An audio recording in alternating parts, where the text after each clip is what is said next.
دوستان عزیز، مهمان نوبتی برنامه ما کارمند حزب خلقی دموکراتی تاجیکستان در ولایت سوخت و اینچنین حافظ خوشصدا نظیرجان میرمولویف. خوش آمدید به برنامه صبح وطن. سلامت باشید. صبحتان بخیر باشد تماشابینان عزیز. فکر شما در بابت صنعت چگونه است؟ با کدام مقصد شما صنعت را پیشه گرفتید؟ زندگی در صدف خویش گوهر ساختن است. در دل شعله فرو رفتن و نگداختن است. مقصد زنده دلان خواب پریشان نیست و از همین خواب جهان دیگری ساختن است. هر یک شخص وقتی که چشم به عالم هستی میکشد، خداوند به او هر گونه لیاقت، مهارت، صنعت دارد و به هر یک شخص به هر یک در سمت‌های گوناگون همین مشغولیت یا ایجادیات رو صرف میکند. ما از خردی ذوق داشتیم به صنعت، به خواندن سرودها. این ذوق صنعت چگونه خداداد است و اون صنعت رو خاموش کرده نمیشد. وقتی که ما اگر یک روز یا دو بار یا سه بار یک سرود خوانده نگیرم مگر همین چی میگه دل خون گفته میشه. البته و همین راهی صنعت رو پیش گرفتن مقصد شما چی بود؟ راهی صنعت رو پیش گرفتن مقصد این بود که ما کمی هم توانیم در راهی رشد و نموی فرهنگ تاجیک، رشد و نموی فرهنگ اصیل تاجیک کمی هم باشد، سهم خودمان رو گذاریم. با چی؟ با سرودهای بهترین، با آواز زنده خواندن، مثال با رفتار و کرداری نیک، یا از خودمان هم آموزگاری جوان که در مکتب صنعت درس میدهیم به راهی نیک هدایت کردن و آنها برای نورسان.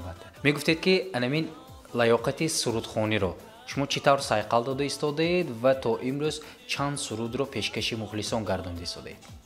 من به خود یک جدول ساخته هستم. یعنی که ریجه روز ساخته هستم. یک هفته 3 مرتبه من آواز خود را سایقل میدهم. بسیار خوب.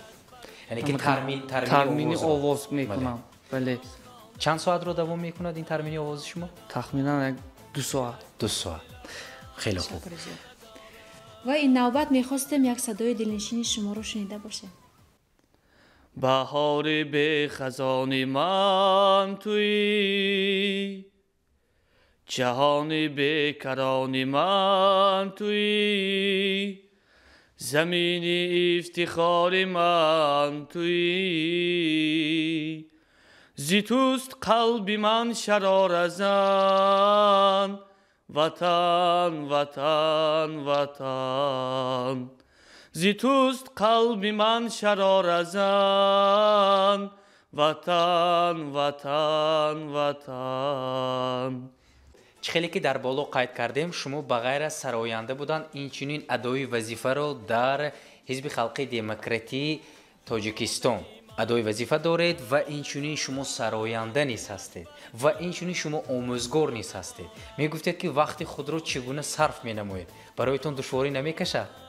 شخصی که کسب خود را دوست دارد، به آن صادق باشد، احترام کند کسب خود را، می تواند چندین مثال کارها را به سامان رساند و همه کار وقتش میرسد و خواهد رسید. میخواستیم یک سرود دلاشوب 6 مقام رو از شما شنیده باشیم.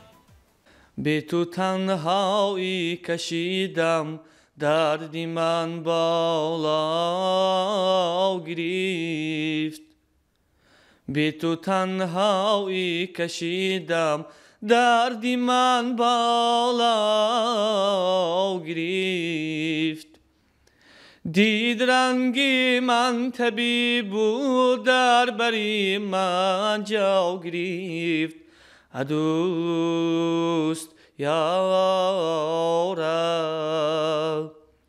دید رنگی من طبیب بود، در بری من جا گرفت، دوست یارای.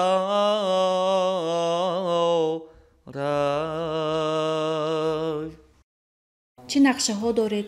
چه آرزوها دارید و عموما تمنیات شما؟ نقشه خیلی بسیارم. میخواهم که در سالهای نزدیک یک کنسرتی خوبی را بهر تماشابینان پیشکش کرده باشیم و تمنیات من این است که تاجیکستان عزیزی ما گلگل شکوفان باشد، همیشه به سوی قله‌های مراد رود و ما جوانان سعی و کوشش میکنیم که تاجیکستان عزیزی ما گلگل شکوفان باشد و کمی هم باشد سهم خود را گذاشته باشیم. خب تشکر زیاد. بگذار چنین باشد. اطمینان کامل داریم که یک صحبت جالب و دقت بخش شد. مینداری خیش را بیان میکنیم که به برنامه ما پذیرفتید.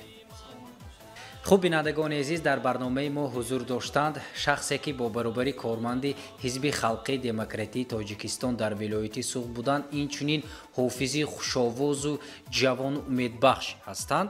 نظیر جان میرمولویف حضور داشتند. برنامه صبح وطن ادامه دارد، با ما بمانید.